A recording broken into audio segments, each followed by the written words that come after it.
Three, two, one. This is Nick, And I'm Amanda. and this is the Performance Play Podcast, where we give you bite-sized bits of information based on nutrition and exercise science to improve your overall performance. And on this episode of the Performance Play Podcast, we're going to talk about programming and how it can help you reach your goals. And we're going to really dive into, is your programming hurting you or helping you? Because that's a very big possibility sometimes. So, Amanda, let's start off with fun question of what's your favorite exercise and why? Okay. I had such a tough question, but in my current split, I'm gonna be basic and just say the squat. Nice. And I back squat, and I think it's because my lower back was like in so much pain, not in so much pain, but so much discomfort for so long, I really couldn't squat. Hmm. Um, and it got better. And now here we Yeah. are hitting PRs. I feel Nice. so strong. And I've just been loving it. I love the amount of weight that I'm able to squat right now. So Nice. I've been having a blast with that. That's What about great you? because I do remember you a long time ago saying you can't squat anymore, and it took a while to get it right. Um, Yeah. and now we're back to it because you sent me videos of you squatting. I'm like, yes, crushing it. So I would say my favorite exercise is very cliche, the deadlift, only because there's something awesome about picking up a shit ton of weight from the floor. Yes.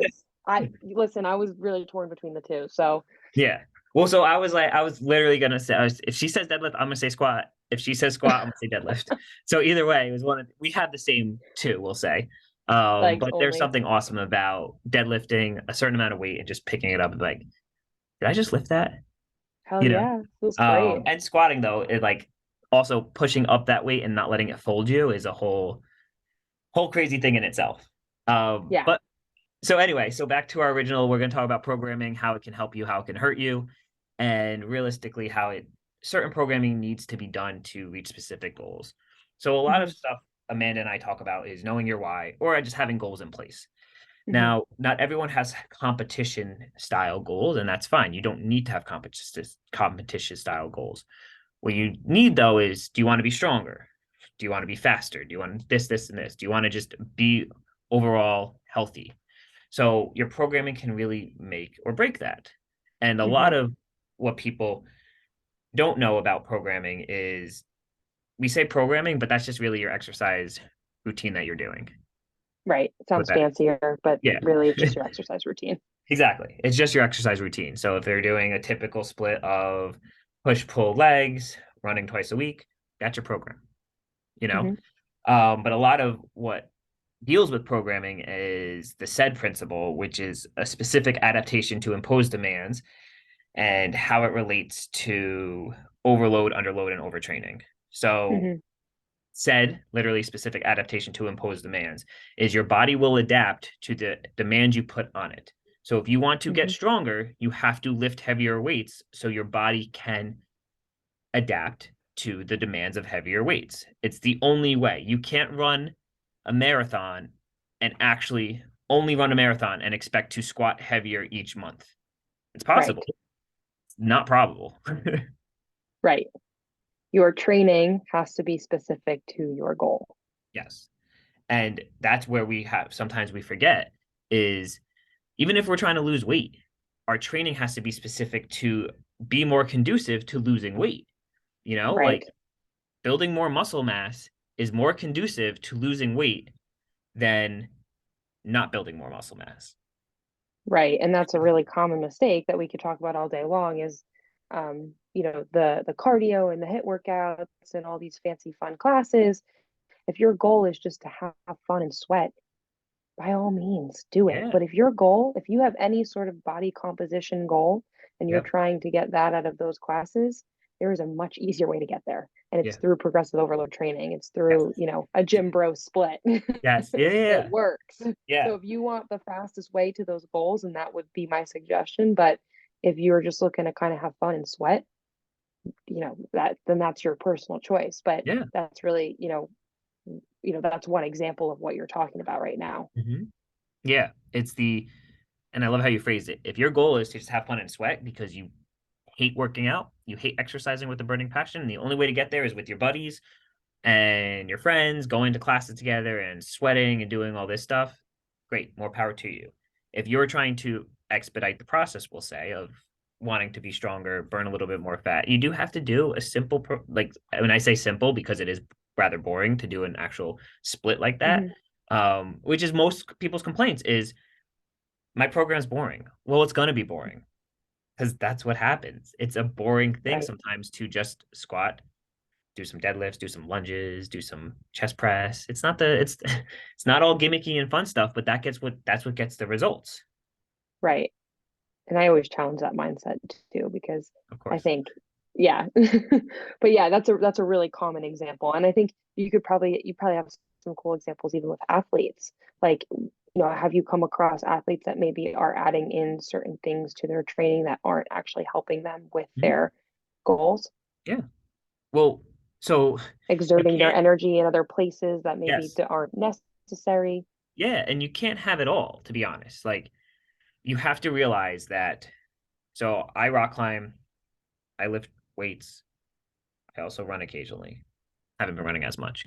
But if I want to truly only get stronger, my programming has to focus on strength and progressive overload. And if I want my squat, bench, and deadlift to get higher, I do have to focus on those. I do have Hmm. to. If I don't want them to get higher and just kind of mitigate through and just focus on them a little bit here and there, they won't get as high as fast. And that's fine. Right. But you have to realize that, be like, okay, well, wait a second. If I want to focus on rock climbing, if I want to get better at rock climbing, I have to rock climb more than I have to lift. Yes, lifting is Mhm. important and you should continue to do that, but I have to lift. I mean, I have to rock Right. climb to get better at it. Right. And yeah, and I think the question then becomes is what happens when people have multiple goals? Exactly. Because Yeah. sometimes, you have someone that truly just wants to do like the Zumba classes because they love dancing and movement and Hmm. things like that, which is awesome. But then they also want to have an aesthetic goal by a certain time. Yeah. So it's like, okay, one, helping the person see, okay, these are conflicting in some areas, but also the experience and the amount of time that someone spent with exercise is going to Yeah. determine how they respond to it. So Yeah. if you had someone that, has never dieted before or worked out before and simply wants to start losing weight, they're going to respond to the HIIT workouts. They're going to respond Hmm. to just simply moving their body more than they were before. Yeah. But if you are someone that has, maybe you've been very lean before, or you've lost and regained weight, or you've had any experience with dieting or training at all, you're not going to respond as easily as someone who doesn't have any experience there. Yeah. And that's where, like, the more, the further you are down that road, the more specific your training kind of Hmm. has to be to Yeah. really support you and where you want to get to. Yes. And we're not saying you have to have that goal of pick one, but understand that certain things may happen at a slower pace if you want Hmm. X goal to happen. And that's Right. okay. Just wrap your head around that. Like if you see these 6 week transformations of someone trying to step on stage from here to here from bodybuilding standpoint, well, guess what? I mean, normal prep is 12 weeks. So we'll say 12 weeks. Guess what? They dove head on 110% into that only doing that. Right, exactly. Yeah. But if you want to step on stage in the next 3 years, we'll say, next 3 years, I plan to. You can take a slow process, slowly just leaning out, doing what you need to do or what you like to do to get to that process. And then when it becomes Hmm. time to actually get onto the 12-week program, then then you dial it in. Right. That's Yeah. where you're looking for of how to really look at a program and really help see if it to see if it helps reach your goals is Yes. what are they? Yeah. And the other thing I think too is, you can have different periods of your life dedicated to Hmm. certain things. I don't Yeah. know if you know who Lauren Simpson is, but she's a famous fitness influencer, and she has been both a bodybuilder, very Hmm. successful bodybuilder, and a successful power lifter, Hmm. but different points of her life. So, Yes. like when she was powerlifting, she was focused on putting on weight, she was focused on being stronger. All she did was lift Hmm. heavy, right? But then when Yeah. she's focused on bodybuilding, okay, that's a different diet, that's a different Hmm. style of training. Her Yep. physique looks a little bit different, like, Yeah. but they weren't happening at the same time. They were years apart, right? And I Yeah. think not even years apart, but um, you know, time apart, and even Mhm. throughout your year with like smaller things, you can do that as well. Like, Yeah. athletes have in season and they have off season. Yes, And that's where exactly. like that general flow of, different things is okay. It's not always going to be the same thing all the Hmm. time. Yes. And that's where we have to want to really understand what we're trying to get towards. But the other part is that we're going to take this down this road of what we want to talk about with the program and harming you or hurting you is people want to do a Hmm. lot, but they don't understand that overtraining is a thing. So just because you want to Oh run yeah. faster, you want to run a marathon, we'll say, you want to lift heavier, and we'll just throw in the random thing of rock climbing in there or um paddleboarding, whatever it may be, and you want to do that really, or cycling, you want to do that really fast, you know, you can easily overtrain all of this Hmm. because you're doing so much at once. And all that is you're Right. overloading the system if you don't have if you have too much going on at once and your programming is not conducive towards that.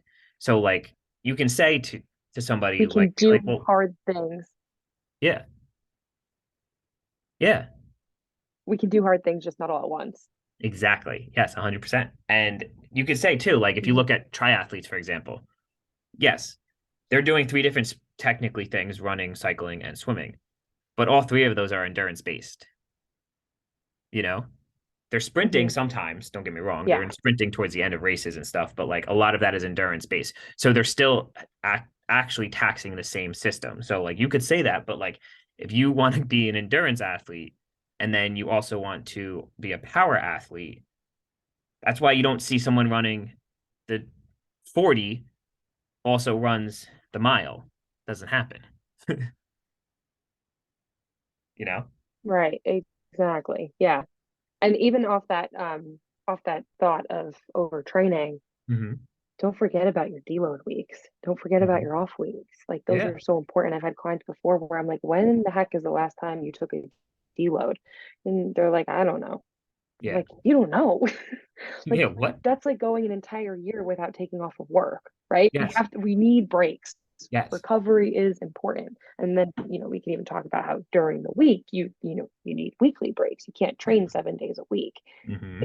at least for a long time. Maybe if you're an athlete and there's a very short period of time where you're training 7 days a week, but I really don't know anything like that where you're doing all seven, Yeah. maybe six, but like again, all year long, Hmm.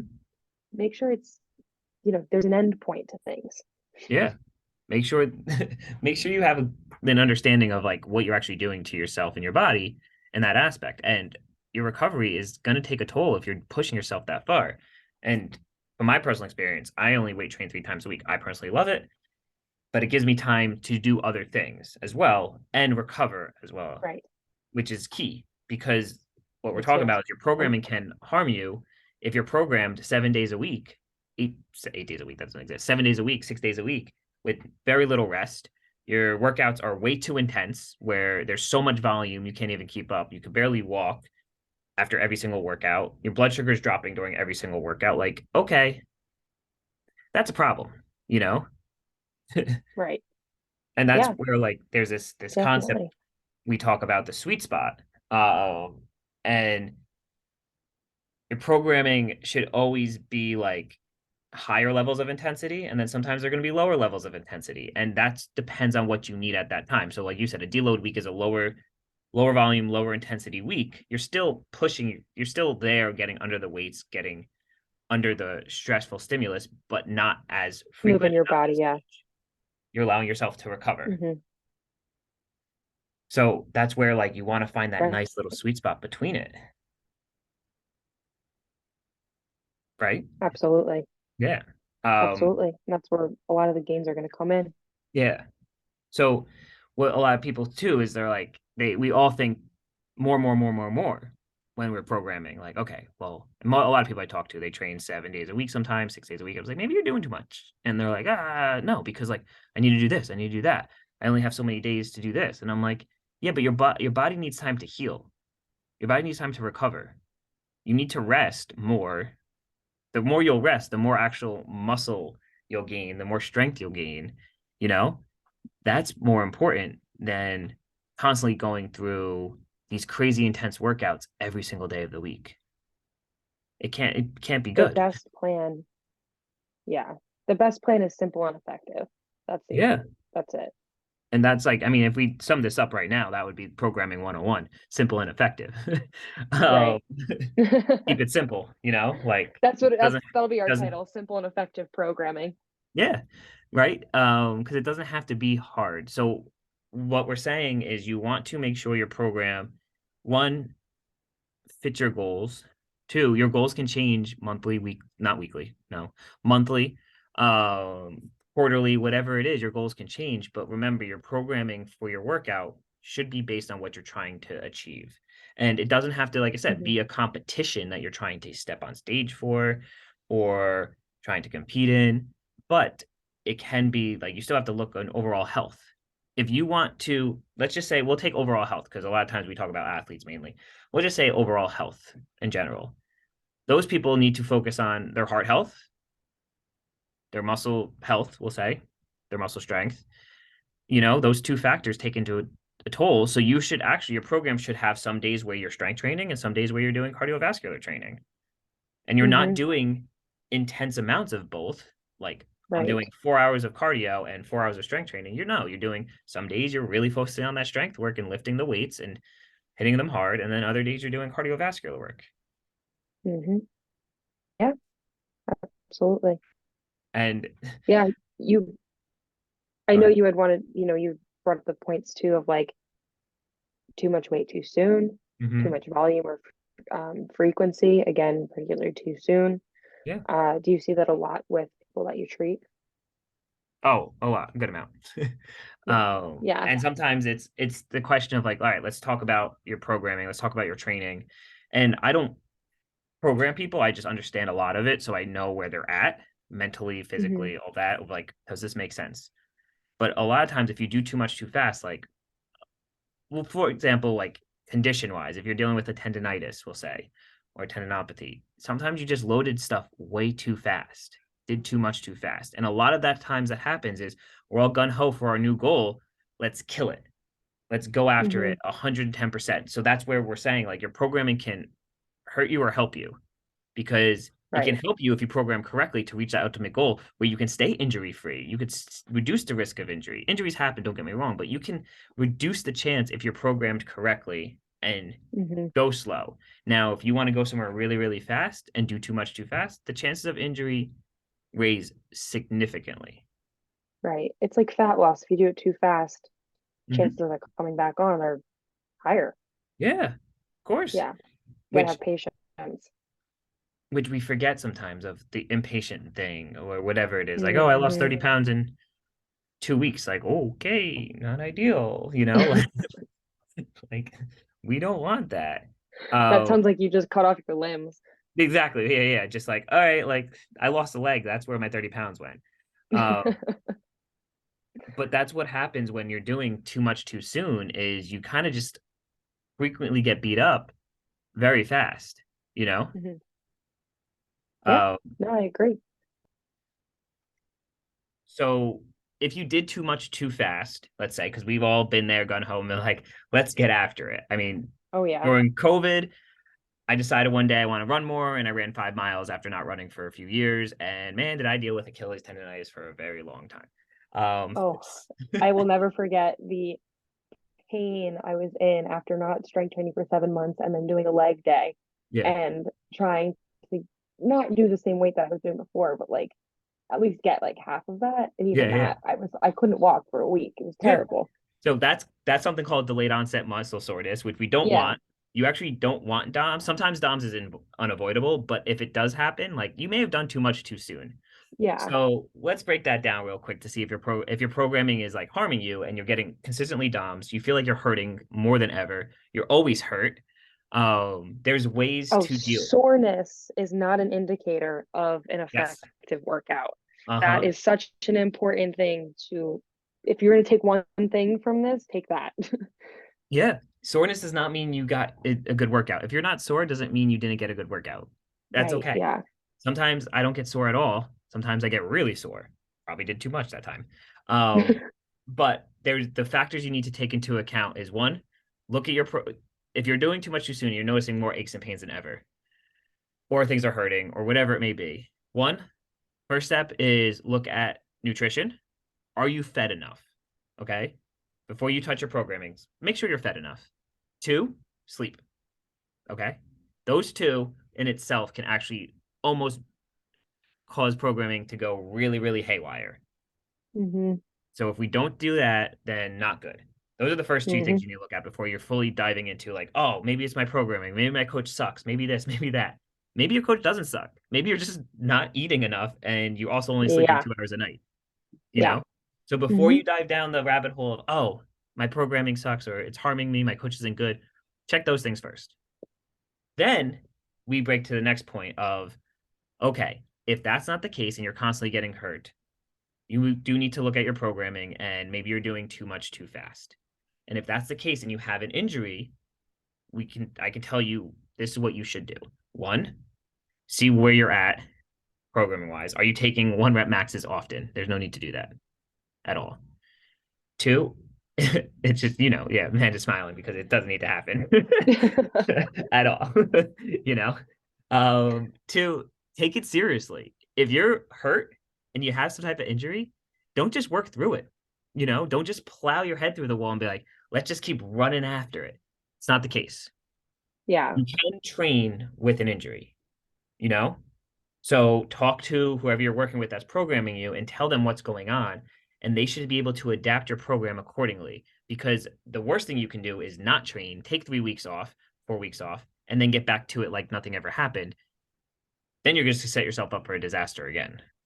Mm-hmm. So that's the other factor. Like make sure that you are very open, communicating as always, because we talked about that before. Communicate with Mm-hmm. everybody and make sure that you're getting to that next step and working through your program safely and effectively. Mm-hmm. And you should train. Just do as much as you can tolerate. It should not be super painful. There may be a little bit of uncomfortableness, but do as much as you can tolerate. And during that time, you may have to decrease your work volume a little bit, and that's okay because what's better, not having an injury or trying to recover from an injury for years on end because you're just working through it, Mm-hmm. you know? Yeah. Yeah. I So agree. so to keep this very simple, this very not simple, this very hard topic of programming very simple is sometimes boring is good, especially if you have an ultimate goal, you're going to be pretty bored. Okay? Mm-hmm. 2, Yeah. what is your goal going to be? And it can be overall just healthier living, but your workout programming should be geared towards that. Whatever your Yeah. goal And is. understanding that whatever point you're at in your journey matters, like what Yes. you've done before, Yep. like that's all going to determine how well you respond to a particular program. Yeah. And lastly, is make sure you're not doing too much too fast. And if you are doing too much too fast, remember there's likelihood that you may get injured a little bit more, but you can always work around injuries and work through injuries. It just has to be dosed correctly, and your programming can help you and get you through that injury or harm you and keep that injury there. So remember that. Mm-hmm. Those are our main takeaways of today of make sure you're not doing too much too fast, make sure that you have your ultimate goal in there and make sure realistically your programming is helping you. And sometimes it's going to be boring as hell, but that's okay. Yeah, absolutely. Amen to that. Yes. As always, thank you, Amanda, for joining me for our Performance Play podcast. If you're listening to us on Apple or Spotify, please rate us. Please give us a review. Let us know what you think. Anywhere else you're listening to, just like it, share it, tell all your friends. Let us know how we're doing. We love all the feedback. And we'll see you guys next time. Thanks, Nick.